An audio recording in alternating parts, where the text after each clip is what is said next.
Bonjour tout le monde, bienvenue à la semaine 4 de Ukulele Aerobics. Aujourd'hui, jour 1, c'est la journée où on traite de votre vocabulaire d'accords afin idéalement de l'enrichir. Pourquoi on fait ça? Pas seulement afin que vous ayez une impressionnante collection d'accords dans votre petit baluchon, mais plutôt pour travailler en amont, c'est-à-dire en avance, afin que lorsque vous allez jouer soit des chansons ou des exercices qui contiennent ces accords, vous soyez prêt et prête, que ce ne soit pas une surprise. Donc, ça tombe bien parce que les accords qu'on voit aujourd'hui, vous en aurez besoin lors du jour 3, c'est-à-dire la journée du fingerstyle de cette semaine. Donc, c'est un excellent investissement. Vous serez prêt et prête lorsque cette journée viendra. Les nouveautés cette semaine, eh bien, officiellement, tout est nouveau. Je dis officiellement parce que je suis bel et bien conscient que plusieurs d'entre vous avaient déjà vu certains de ces accords-là. Ce sont tous des accords dans la famille des accords de Do. Alors, je vous fais la démo, je vous montre ça à l'instant, c'est parti. Petit rappel avant d'enrichir votre vocabulaire d'accords. Alors, loin de moi l'idée de remettre en question la qualité du livre Ukulele Aerobics. Toutefois, il faut avouer que ce n'est pas toujours organisé en niveau de difficulté croissant. Donc, si jamais vous trouvez qu'il y a un accord ou même un exercice qui est trop difficile, ne vous découragez pas, passez à la journée suivante et vous y reviendrez plus tard. Ceci étant dit, voyons le détail des accords de cette semaine. OK, je m'approche. Le premier accord est donc un accord de Do augmenté en notation américaine, comme vous pouvez le voir dans le livre. Ça s'écrit C+. Ne vous laissez pas intimider par ces noms complexes comme augmenté. On pourra en reparler au fil du temps. Donc, comment on effectue cet accord? Alors, on se rappelle que les cordes sont 4, 3, 2 et 1, comme ceci. Alors, on va venir placer l'index. On a besoin d'un doigt qui est à la première case sur la corde numéro 4. On va prendre notre index pour ça. L'autre endroit où on a besoin d'avoir un doigt, c'est sur la troisième case, mais la corde numéro 1. Donc 1, 2, 3. On a besoin d'avoir un doigt ici. Puisque notre index est déjà en place ici, alors si nous avons bien fait nos exercices de yoga pour les doigts, nous devrions être prêts à utiliser le troisième doigt comme ceci, ce qui fait un bel étirement. Si jamais ça ne fonctionne pas, vous allez vous en rendre compte comment? C'est que la corde va être étouffée ici. Ça va plutôt sonner comme ceci.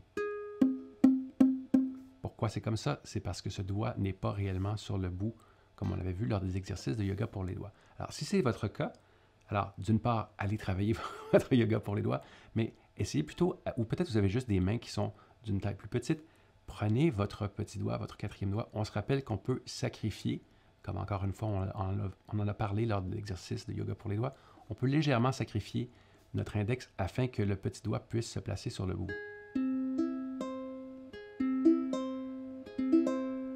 Comme vous pouvez le constater, l'accord de Do augmenté est un accord qui demande à aller ailleurs. Ça crée une certaine tension musicale. On va pouvoir le revoir lors de l'exercice de mercredi de fingerstyle. Deuxième accord, alors pour le deuxième accord, c'est un accord de C6. Tout simplement, ce qu'il faut faire, il faut déplacer ce doigt, votre index, de la première case à la quatrième corde, à la deuxième case, toujours sur la quatrième corde. Si vous utilisez le positionnement avec le petit doigt, ça va faire un peu coincé. Alors, ce serait un bon moment pour changer de doigt. Utilisez les doigts 1 et 3, donc index et annulaire. L'autre chose à dire, c'est que si vous vous rappelez bien, on avait vu le C6 il n'y a pas si longtemps. Et on l'avait vu en termes d'accord le plus facile au monde. Alors, tout le monde à la maison, on l'essaie. C'est l'accord sans les mains maman. Vous voyez, ma main est dans mon dos, qui se nomme parfois également A mineur 7. OK, troisième accord de la semaine, c'est un C septième. En fait, je trouve ça bizarre qu'ils mettent ça comme troisième accord parce qu'en réalité, l'accord de C septième le plus commun, c'est celui-ci. On place l'index, le premier doigt, à la première case sur la corde numéro 1. Et ça donne ceci. C'est beaucoup plus facile. C'est l'accord de C septième le plus courant ou le plus commun. Alors, une autre version, ce qu'on appelle un autre voicing, qui est montré dans le livre. Alors, qu'est-ce qu'on veut avoir? C'est plutôt que d'avoir un seul doigt à la première case sur la première corde, on veut avoir un doigt à la 1, 2, 3e case sur la corde numéro 4. ainsi qu'un autre doigt, toujours à la troisième case, mais sur la corde numéro 1. Alors, vous pouvez essayer différents doigtés. C'est certain que le doigté 1 et 2, à condition d'avoir le fameux pivot dont on a déjà parlé, ça va fonctionner. Ça peut également être le combo de doigts 2 et 3.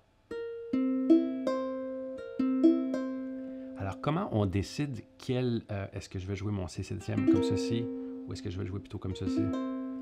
C'est une question du son que vous recherchez, mais c'est surtout une question du contexte. Donc, je ne veux pas divulgacher trop l'exercice qui s'en vient mercredi, mais comme vous le verrez ce mercredi, le fait de jouer le C7e ici, surtout qu'on vient tout juste de jouer le C6 comme ceci, probablement que de passer au C7e, c'est assez facile plutôt que de tout changer la position. Alors, c'est la raison pour laquelle c'est comme ça. Dernier accord de la journée, et après ça, je vous laisse avoir votre lundi, mais pas sans vous avoir donné un mot de la fin. Alors, c'est le C7e suspendu 4.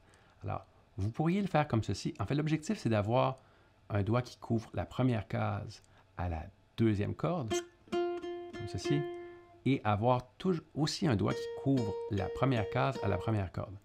Alors, vous pourriez très bien utiliser deux doigts avec le pivot comme ceci.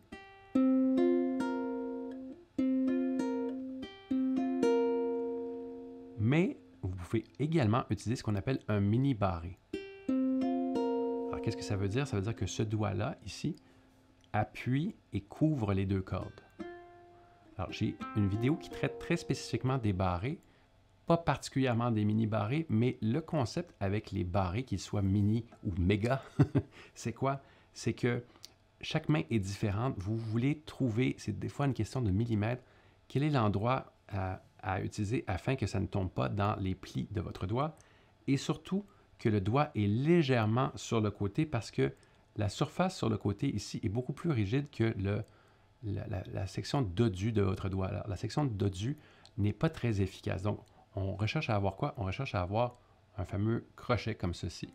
Donc, léger. Donc, ça donne quoi? Ça donne ceci. Donc, ça, c'est...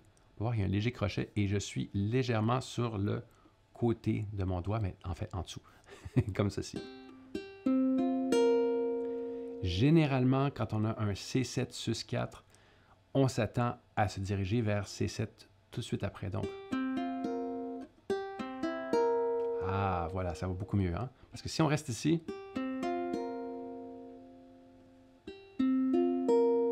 ça crée une tension musicale insoutenable.